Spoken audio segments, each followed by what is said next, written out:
E aí eu trago esse artigo, que eu acho bem interessante. É um artigo que foi da Medical Teacher, da revista, né? Foi feito lá no Canadá.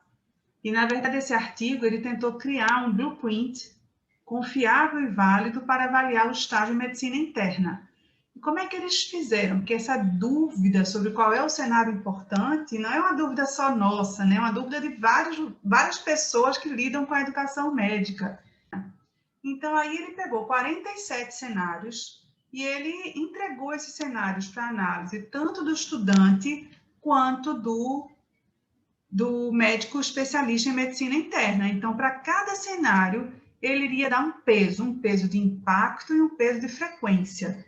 No peso de impacto, ele estaria olhando esse impacto no sistema de saúde, enquanto que na frequência ele iria ver a prática geral do especialista em medicina interna. Qual é a frequência desse cenário para esse especialista? Então, no impacto, poderia ser pouco impacto, essencial ou alto impacto, e na frequência seria raro, relativamente comum ou muito comum. Tá? E aí, o que aconteceu nesse blueprint? Ele teve um alto grau de concordância e o instrumento foi considerado muito confiável. Então, achei bem interessante que é uma forma prática da gente tentar eleger os cenários que são mais importantes para a gente estar colocando na prova, né? Colocando esse mapa de cenário. Então, mediante isso aí, a primeira proposta que eu faço é de construção de um mapa de cenários. Então, eu acho que a gente tem que tentar, na nossa experiência de dia a dia, né, na nossa prática profissional, tentar fazer esse mapa de cenários. Porque, às vezes, os casos, eles passam na nossa frente e a gente não lembra. Então, a gente pode tentar fazer um exercício de, num documento, estar colocando ali um mapa de cenários. Quando eu for fazer a prova, pego um desses casos aí e seleciono para a minha estratégia avaliativa. Eu acho isso muito interessante. Na verdade, assim, eu sempre gostei muito de colecionar histórias dos pacientes. Na verdade, eu tenho histórias colecionadas desde a época da residência de clínica. Tem mais de 25 anos. E por que eu fazia isso? Faço isso? Para mim, sempre fez muito sentido estudar um conteúdo a partir de uma história clínica.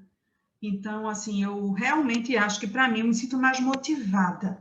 Se eu estiver estudando um caso e aquela situação, se eu estiver estudando um tema e eu já tido a oportunidade de ouvir um paciente com aquela história clínica, primeiro me dá um sentido muito maior, porque eu não estou estudando só aquela doença, eu estou estudando o doente, eu estou estudando uma pessoa que passou de alguma forma por mim e me contou a história dela, compartilhou comigo essa riqueza, que na verdade os pacientes, eles são mestres para a gente, né? Então eu acho que a gente pode ter o hábito de colecionar as histórias, os cenários que foram impactantes para a gente, que na verdade trouxeram aprendizado, e a partir desses cenários eu posso também fazer aí o meu mapa avaliativo. Então, para cada cenário, eu tenho também que refletir, de acordo com o conhecimento prévio do aluno, qual é o foco, qual é a taxonomia.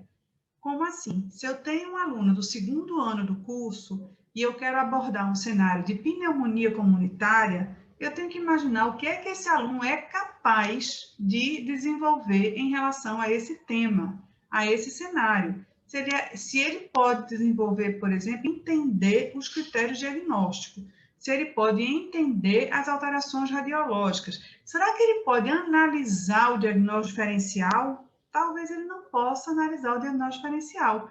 Então, eu tenho que ter um cenário, eu tenho que ter um foco compatível com o que a gente chama de zona de desenvolvimento proximal, que é o que o aluno já sabe e o que ele tem potencial para aprender. Então, o foco e a taxonomia, eles têm que respeitar a zona de desenvolvimento proximal, que é aquilo que é possível, potencial de aprendizado.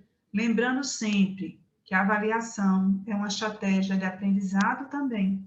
Então, se ela é uma estratégia de aprendizado, não adianta cobrar aquilo que o aluno não vai conseguir oferecer, né? É a frase que alguns professores têm de: na minha prova ninguém tira 10. Eu acho que isso, não concordo com isso, né?